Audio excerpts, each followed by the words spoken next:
our dream was always to move to the beach. So we moved down here, we opened a business. Things are generally going great. The business even gets out of control. And and I wouldn't even say that. It did not feel good, and we wanted to, the business on the outside looked like it was flying, and internally it wasn't flying for us. And we actually had thought about giving up on the dream of living in Florida, going back home to northern Minnesota. Which there's nothing about northern Minnesota and the snow that I love.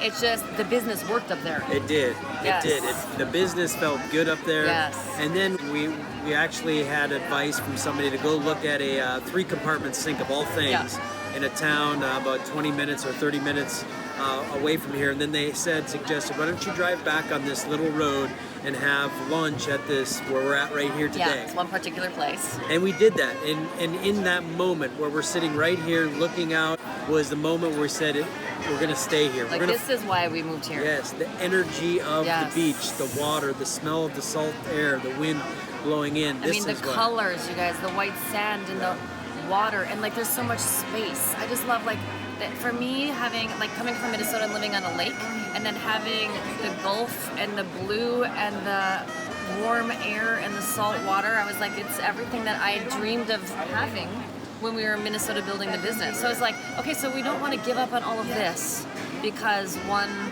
particular business didn't necessarily fly.